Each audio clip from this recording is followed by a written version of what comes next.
you on the go. Right.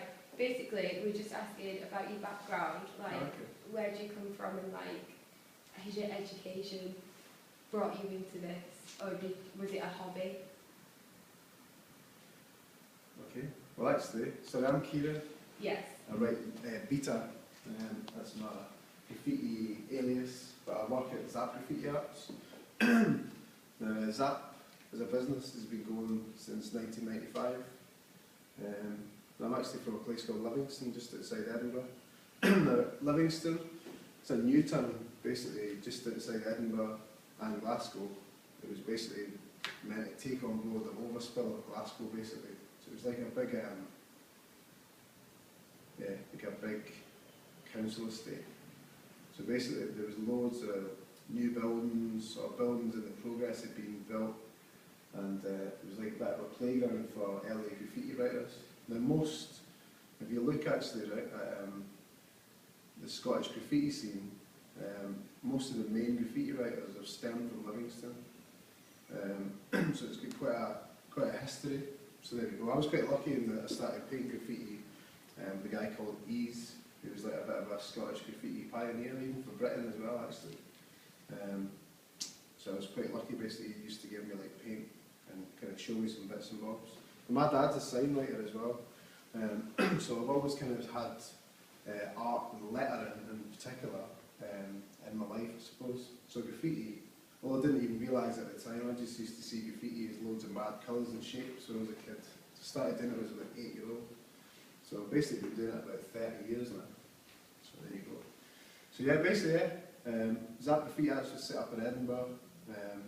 We basically work with schools, youth community groups, different organisations, doing tailored workshops, teaching groups. The other side of the business, we have a shop, we have a studio where people come in and do their own thing. We also do events where we get together local, national and international graffiti artists to do their stuff. So like events like the Hub Festival, Glastonbury, or the Roskilde Festival in Denmark, all these kind of things. So it's basically showcasing graffiti and graffiti writing culture. So as opposed to Banksy stencil stuff, we're all about names. So there you go. So do you reckon, not to be like a bad stereotype, but would you say that you help kids who are a bit bad, like put their stress into an art form? Because it is seen as, sometimes, I don't personally agree, but like sometimes people say it's like a criminal thing. Well, I suppose graffiti, it basically means to scratch and scroll and leave your mark. So basically, that can be wherever the person that's doing it chooses to do it. Do you know what I mean? Now, most of the graffiti writers that I know, and there's a lot of them, right? They're not, I suppose they really don't conform to that stereotype of, I don't know, like tearaways. It's an art form, you know. So basically, to get good at it, you need to basically work towards stuff and learn. Do you know what I mean? Yeah. Now, like, I suppose unlike a lot of other art forms, you know, it's taught through your peers. Do you know what I mean? Yeah. So maybe that's something that the press or older people have actually got into the idea in their mind that it's a negative thing because they don't understand it. Do you know what I mean? But ultimately, you know, it's basically putting their name up instead of a Coca-Cola advert. It's then plain and simple. There's my name. Boom. Do you know what I mean? There's no like scratching your chin about it, going, "What does that mean?" It's like someone's name in bright bold colours. It's really straightforward. Like, do you know what I mean? Yeah. And that's the essence of graffiti for me, a graffiti writer, and for a lot of people too, you know. Now, of course, there's it can be used as a tool for, I suppose, diversionary activities. I think if I wasn't doing graffiti myself, I might have got involved in other stuff. Do you know what I mean? Now, obviously, there is the legal aspect to graffiti. Some people that do really beautiful murals, as their sport, also go and tag on things as well. Do you know what I mean? I was going to ask what's your views on tagging? Let me see. Well, I've got a couple of views actually on it. It can look messy. was on the side of my building, which it is a lot. You're going to take it out, it's a bit annoying. However, as an enthusiast for graffiti, that's how you learn. So yours is more legal rather than... It's always legal. Yeah, that's what I mean, like, you don't just go and do it without asking. Nah, well obviously I'm 38 now. I used to paint illegally when I was younger. I used to do trains and track signs and stuff like that. But I don't have the bottle for that now. Now there's high consequences to be paid as well if you do illegal graffiti. As a business owner, I've obviously got to promote the legal aspect of graffiti, and we do actively seek, obtain and maintain legal spaces for people to paint. So there's a studio, but we've also got 15 legal walls where people can go and paint within the city. And it's not even just for the use of graffiti artists here. Do you know what I mean? People travel to come here to paint graffiti, which a lot of people don't realise. Like, but I suppose because of the stereotypes and stuff like that about graffiti, you know, some people are actually not even that bothered to try and promote it in a hey, look at us, we're really positive. They just do it, do you know what I mean, in the spaces, which is cool. So I suppose graffiti can be really varied. It can be like you know, it can be someone's name, people who've been doing it since the dawn of time, leaving a mark, leaving a story, or they can take the time and build it up. These are really quick pieces that were done the other day with some quite young guys. Obviously, the more time you spend on stuff, the more interesting it can be. Do you know what I mean? So you have people doing just basic tagging, which is, I suppose, the equivalent of a dog peeing on a lamppost. Then you have people, they'll maybe make their name a little bit bigger, a bit more interesting, and then, you know, it goes all the way through to stuff like, as well as just lettering stuff. We've got people like, there's a piece by a guy called Smug One, he's an Australian guy, he lives in Glasgow now, and he does, he's probably in the top 5, if not top 3, photorealistic artists in the world, just doing pictures. So yeah, spray paint's our main tool, but you can use it in loads of ways, you know. Yeah. So there you go. Have you ever gone into any of the cities? Like, Yeah, why did you like Liverpool? See, I've been down here about 12 years now, from Edinburgh. There's a much smaller graffiti scene in Liverpool than there is in loads of other cities. If you go anywhere in Europe, or in fact, you go to any continent, there's a much bigger graffiti scene there. In a way, there's not so much illegal graffiti in Liverpool. Basically, the council and the police are right on top of it. But in a way, it's actually been beneficial for us as a group to try and get spaces, because it's more, well, it's easier to convince people to give us a space. So, for instance, the side of 1847 there, we've known the owners for a while, you know, under the egg. Yeah, we've seen it. So basically, that's one of the spaces.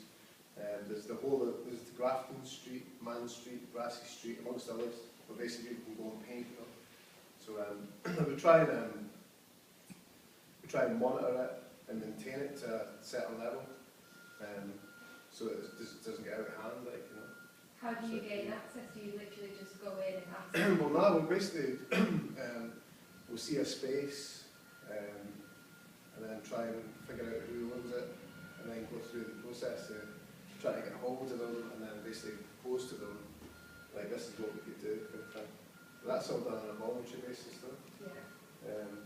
But yeah, seems quite successful so far.